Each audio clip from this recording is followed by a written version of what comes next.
So today I'm just going to talk about the site itself.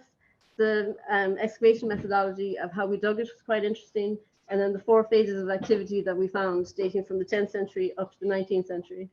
I just want to say that it was very nerve-wracking doing it for the first time, but the team I had were great crack. They were very helpful and very nice to me, and I actually had Paul as a project manager, so I ended up enjoying it after all. So where is Riverhouse? It's on Chancery Street up in Dublin 7. So like Sean said, again, the same neck of the woods as Mary's Abbey. We were just north of, I'm trying to use this cat. Oh, I've broken it. No, you're trying to. Oh yes, yeah.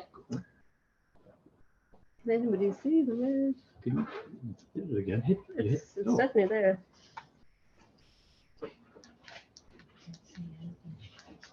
Oh, anywho, it's just north of the forecourts. You can see the little red square there. Maybe just not strong enough. Yeah. You can see the little red square. I can't. I saw it for a second.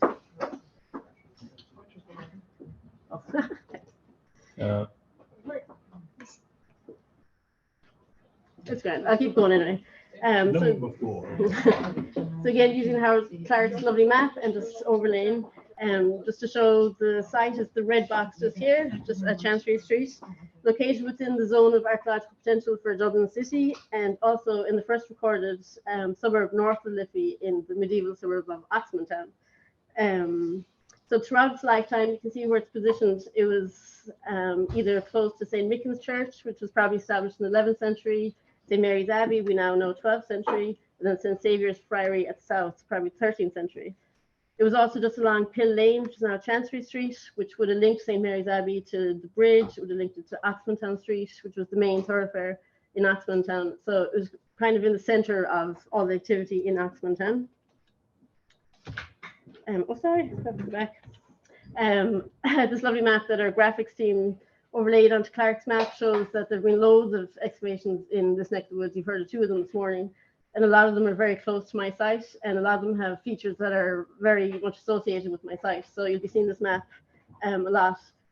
There may even have been more excavations since I wrote my final report, because this excavation is 3 years old now. So I apologize if I'm missing any important excavations nearby, but this is what I'll be working on today. So the excavation methodology, so it's 3 years ago to the day nearly from yesterday that we started digging, and we're digging up to Christmas. It was actually in Paul Duffy's name first, so he did a desktop assessment, he did test excavation, and from the results of that, they realized they had to do in-depth consultation again with the city archaeologist and with the, I think it was a hotel development, to try and preserve how we could excavate archaeology without ruining it. So they came up with a top-down construction and king post soil retention system. So this would be the first time in Ireland that they were using this top-down construction, and it involved the installation of piles and then the construction of a big concrete raft as a roof, about 8 meters above modern ground level. And as soon as Paul heard that it was going to be under a concrete roof and we'd be digging down and they'd be building up, he transferred the license to me. So as you can imagine, it was very unique. It was nice to be the first in Ireland, just because it's uniqueness. But in hindsight, probably shouldn't have started in autumn. It would be better as the summer, spring, summer, because obviously the days are darker. So we only had a little shaft of light at the top because they were hoarding, obviously, to keep people falling in. So it was very, very dark. We had lamps. You can see poor Yostin trying to dig with the lamp. We had head torches, mobile phone lights. So our descriptions of the colours of soils are probably a little off. We thought, well, at least we'll be dry, we won't have the rain, but unfortunately there's the lift shaft and all other various shafts, so there's just water coming in, lovely waterfalls. It wasn't over everyone, but it did still congregate. So Mark really enjoyed that side of it. There's no sound in this video, but we took a time lapse every day, and I had intended to put together all the days to have this amazing, look how fast we dug, but I still haven't done that, but I'll try and play this here. There's no noise, so you'll have to just imagine you're underground. There was a 30-ton machine, a 5-ton machine. Everyone was breaking concrete or smashing concrete or moving concrete or doing some sort of thing. So a lot of noise. So this is one day, it's the day before Halloween, 2019. So we had our safety chat. Everyone's busy, busy, busy. So you can see all the new piles, like this one here, and all the old piles. So there's old concrete everywhere, new concrete. You see the machine coming in there at the back, crunching up. Yeah, not quiet. It looks very peaceful now, but it wasn't. Lunch break, everyone back, fully fed. Same. Machine in again. Yeah, tidy up on aisle 9. So repeat that for 3 months. So that's what it was like. But somehow we still managed to find 4 phases of activity. Whether we made it up now or not, I'm not sure, but I think I make it stick. So the first phase was the 10th century, and we found a ditch. So I can't use a marker, but I left a little star free. So he's west-east aligned. I think we got about 13 meters length. And over at the east, it was very, very truncated by those the old concrete piles from the 1970s building. But I do think that we had a terminus there, and then it headed west outside the site. It had a broad broad profile. It was about 2.8 meters wide and about 0.92 meters deep. And the basal fill, I don't know if you can see, it's very bright now outside, the opposite to the dig. The basal fill was kind of a very dark grey, sterile. It had absolutely no artifacts and very little ecofacts. So we think that means the ditch was constantly being cleared out, and that this fill that we found now is the last silting up before it actually went out of date or out of use. And we managed to get a date from a fragment of hazel, and they got a lovely range of 897 to 1037. So that's really interesting. So because it was going west-east, kind of parallel to the shoreline just to the south of us, we don't think it was drainage.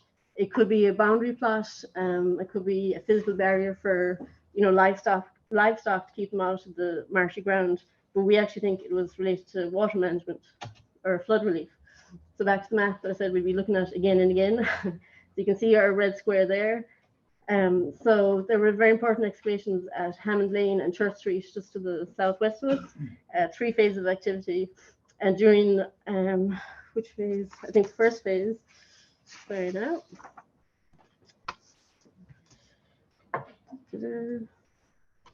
Yeah, so during the first phase, Abbey Fire Hall found these lengths of ditches that were quite similar to our ditches.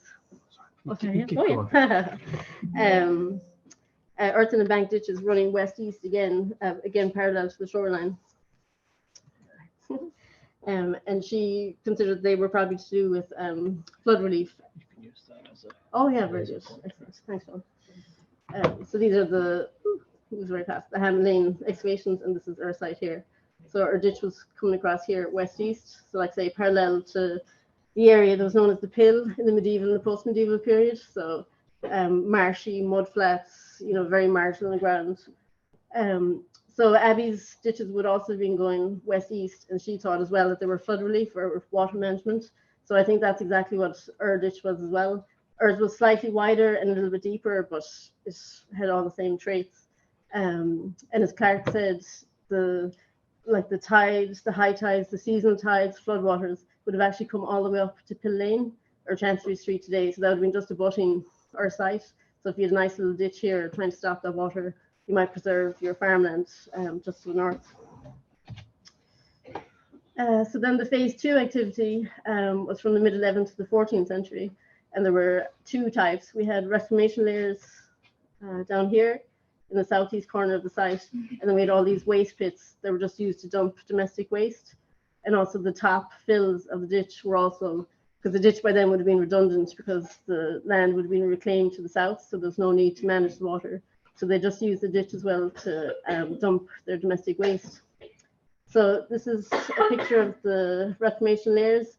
Because it was below formation level, we didn't actually dig them all out. We just did a section and tried to see just in this little sondage, and it started to get really unsafe, as you can imagine, because we got the base of them at 1.55 meters below sea level. So a lot of these, the 2 layers are preserved in situ now.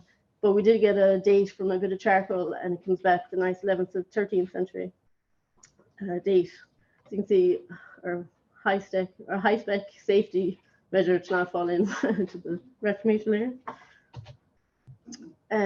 So it's not the first evidence of reclamation from that date in Oxmantown.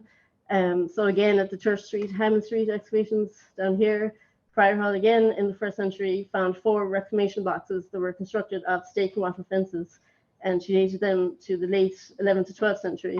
And then Aaron Key further south, Alan Hayden 1990 found some wooden front braced revetments, and one was dendrochronology dated to 1305. So even though we didn't find any wooden defences in Riverhouse, I think because we only had the little section, they might actually still be preserved in situ at Riverhouse. Similar map to what Ed had earlier, just 90 meters to the east of us here, Emmett Stafford did some testing, and he found very similar deposits that we had, dark, very silty, organic soils. And he figured that what he might have found is actually the northern limit of the River Browdog. So he found this, the White Street Commission map that Ed also used that shows the River Browdog here. It's shown it to the east of Boot Lane or Arn Street East. And in Speed's map, it's to the west of Arn Street East. So what he actually thinks is that it came down Halston Street, which was called Browdog Lane, happy enough, in 1756 map, Rock's map. So it probably came now under the fruit and vegetable market and took a kink here left where Emmett found his deep deposits. And if it came across like this, it would have just clipped the southeast of my site, where we also got the deep reclamation deposits. So our deposits might actually be linked to the River Browdog rather than just the pill itself. So that would be quite nice. The other activity that was going on in the phase 2 were all these waste pits. So they were of all kinds of shapes and sizes. You can just about see here the fill and the natural clay. Some were square, 2 meters by 2 meters and 1 meter deep. Some were oval and only about 25 centimeters deep. So very varied. That's one of the big square fellas. And then there's just a lot of intercutting pits going on as well. There's no contextual variation amongst them, except this deep pit here, deep pit, excuse me, in the crane base had a lot more antler waste than any of the other pits. And they did seem to all be in the one area to the south. There was only 2 waste pits north of the old ditch. So they were very contained, but they seem to just all have been used for the same activity. I don't know how to hide that because you're covering my date, but 8 of the pits were radiocarbon dated, and there was a very consistent, maybe the word hide, there you go, 2 seeming calibrated results of 11th to 13th century. So that was nice. That kind of showed that all the pits, or a lot of the pits, were probably open at the same time. So what were we finding in these waste pits? We started going through all their rubbish, and we got some really nice artifacts. So we had Siobhan Scully look through our medieval pottery, and she found 545 sherds. So it's not a huge amount, but we still got some nice pieces out of it. The majority were Irish, and she counted about 174 vessels, and they were mainly Dublin ware, and only 9% were Leinster cooking ware. So there's some lovely coarse Dublin ware drawings here, and a little bit of Leinster cooking ware. And about 66 vessels were English origin, and 3/4 of them were early hand built. So we have some hand green and minity type. I don't know if I'm pronouncing that right. We also had some wheel thrown, like this lovely Chester type, the lovely spout. And then only 22 were French, like this wheel thrown French whiteware for the base. We had some medieval floor tiles as well, like Ed had. We had 2 of the line impressed and 2 of the relief decorated. So like we said, they're about 15th, 16th century. And from Eames and Fanny in 1988, Siobhan speculates that they're very similar to tiles found in Mary's Abbey and then to St. Saviour's Friary to the south of us. We found some stick pins. We had 6 copper alloy stick pins, 2 round-headed, 2 club-headed, and 2 spatulate-headed, which I'd never heard of before. So while club-headed pins are very popular, and O'Reilly said they were the most numerous pin in her 1998 analysis, they're very pretty little things. But this particular spatulate-headed pin with the disc shape was very, very rare. And in 1998, she had only recorded one of its type. So that's really fascinating. And then I couldn't leave out this teeny tiny little needle that looks like it might have been gilded. So it's just sweet little, and we didn't find that by hand in that dark excavation. We found that in a soil sample, as you can imagine. So yay to soil samples. So like I said, there's a lot of antler waste. Well, first I'll actually talk about these intriguing features or artifacts. These two bone cylinders. So they're very highly polished, and nobody knows what they're from. They're found all over Ireland, lots of different contexts, but never from a context that you can tell what their actual function was. So their high polished nature shows they were obviously used with rope or thread or wool or something, constantly rubbing against them. So were they loom weight? Were they, what are my other options? A bead of some sort. We just don't know. And in the Hammond Lane excavation, I actually found 9 of them. So in that area, whatever they were used for, they were being used a lot. And we had 3 possible bone pins as well. The antler waste then, Siobhan said we had 112 pieces of cut antler waste, and it was every part of the antler. So she thinks that they were doing all the cutting of the antler on site. There were 81 tines, and 12 of these were tips, like the fella here.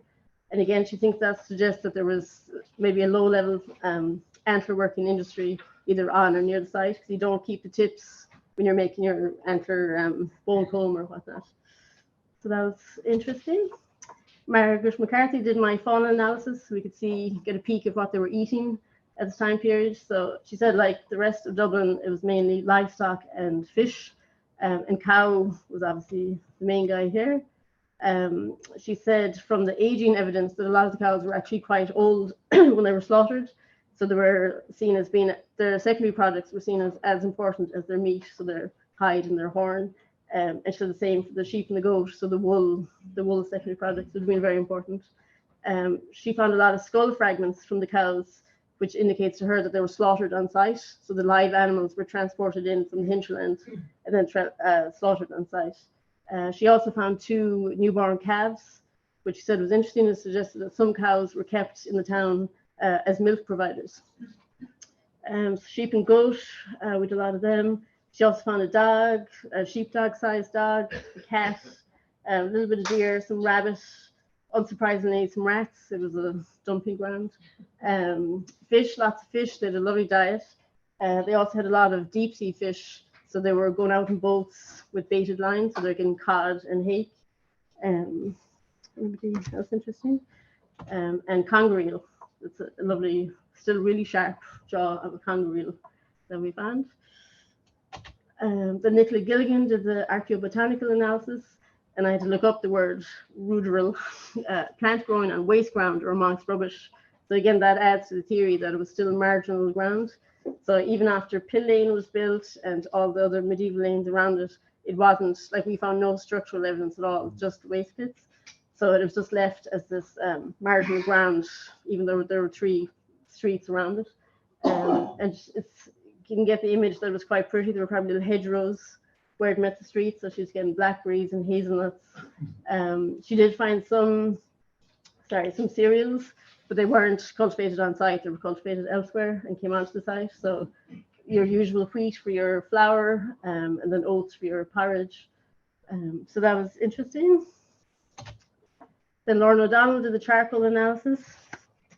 And this gave us information about fuel gathering strategies on site during the medieval period. And this was during a time when woodlands, were considered a valuable commodity, and fuel would have been, wood would have been highly desired as fuel in Dublin. So she found that at Riverhouse, anyway, they were using all kinds of woodlands to collect wood for their fire, or whatever use they were using. So the majority was hazel, so possibly coppiced hazel woodlands. But there was a lot of oak as well, so oak and elm kind of canopies, and then some of the more kind of watery, so all alder as well. Oh, sorry. So she's saying one of the most important things that came out of this charcoal research, apart from the fact that they were using all kinds of woodlands, was that oak was definitely being used just in fires, so it wasn't being kept just for shipbuilding or structural wood or charcoal production. So she thought that was a very interesting finding to come from it. She posed a question that she'd love to know, where were they getting all this wood? Were these woodlands still near Dublin or in Dublin, or did you have to go out into the hinterland and bring the wood back in? So she says we should do much more pollen cores. So point taken.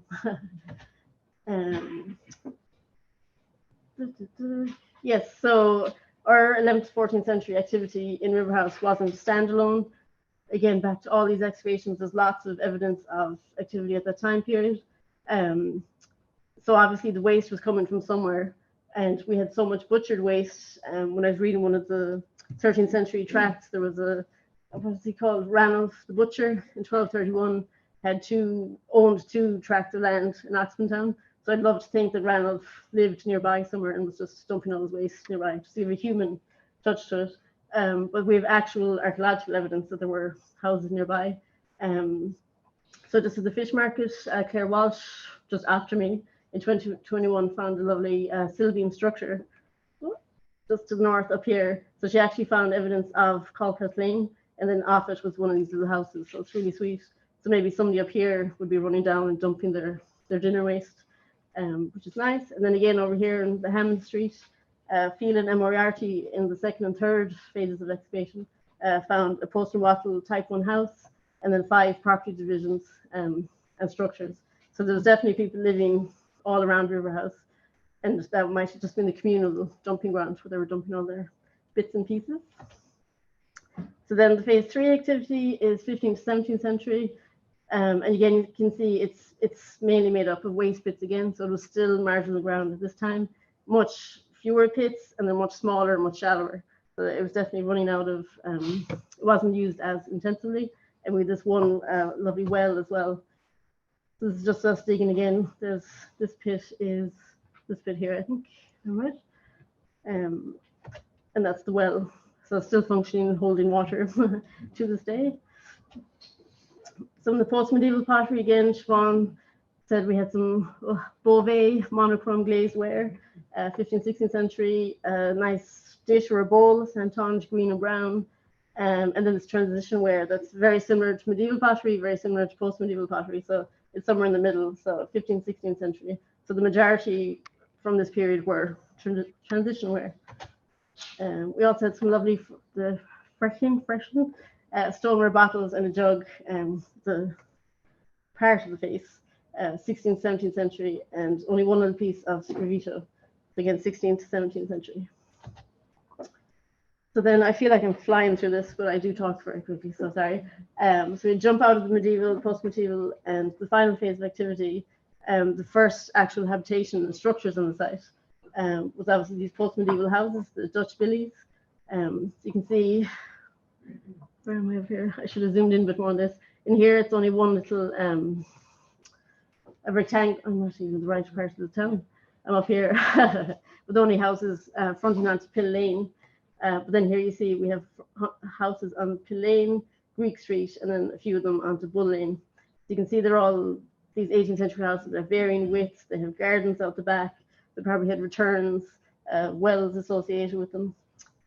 But the streets were all widened in the meantime. So what we actually found is probably just the returns of these houses. We didn't get any of the main buildings, and it's only at cellar level. So these are them. So we got a terrace of 4 cellars fronting onto Bull Lane, or Pill Lane, sorry, which ties in nicely with the maps. We had one fronting onto Greek Street and some fragmentary remains going on to Bull Lane. We did find the lovely corner fireplaces associated with the Dutch billies. So there's one here and there's one here down the front. You can see they're in terrible condition because of the 1970s concrete, everything that was landed on top of them. So we're just getting red brick, we had limestone, and it was hard to pull together what parts of the returns they were, but we figured out. But yeah, this was the nicest one. This was the one fronting onto Greek Street, and it had a beautiful cobbled floor. And this is the base of stairs. It's a red brick base, so stairs going up. So that was the most complete one that we found, the simplest and the most complete. And we had a well associated with nearly each of the houses. So again, still functioning with the water down the bottom. Beautifully constructed and beautifully drawn by the graphics team. Again, we got some more pottery, and they get so cute. 2 little girls eating cherries, as you do. Some lovely stoneware, just a pretty little pearlware. And this one is so intriguing. We're just missing the rest of it. It's obviously a girl, I guess, on a picnic, a little basket, but she's tired of pie picnics. I leave it up to you, but she's tired of it anyway.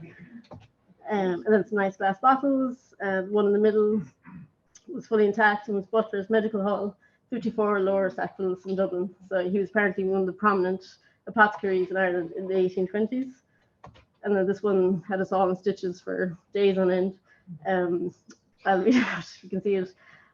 Clark's miraculous salve for the cure of ulcerated bad legs, boils, abscesses, fistulas, bad breasts, gatherings of all kinds, prepared by the proprietors, blah, blah, blah.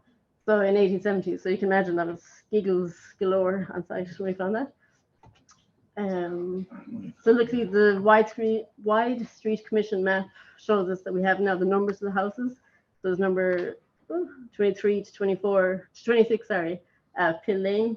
So we can now put cellar 1, cellar 2, cellar 3, cellar 4 to a house number. And it gets even better because we have all these lovely the almanacs and the journals. So we know exactly who was living in each house and what they were doing. I love that Catherine Foley was a grocer. Go Catherine. And then we had some of them were vacant, Terence Riley. And then when you get up to 1862, some of the houses in Bull Lane were actually tenements. So it's the human story behind it. But I'm also interested in William Duncan, his wholesale trimming button warehouse at 23 Pill Lane in 1862 means that this salve that we found in his cellar was his or his wife's or his kids. So we got a little insight into poor William Duncan. So that was a huge whistle-stop tour of Riverhouse. But hopefully I've just shown that even though it was just a little marginal field, just some waste bits, we actually gleaned a lot of information. You know, what people living in Oxmantown, maybe their professions, if it was Ranulph, the butcher, and then even up to the 19th century, we're still able to peek into the rubbish and see what they were doing and living. And thank you very much, Sean, for giving me the opportunity. It's my first time talking to such a great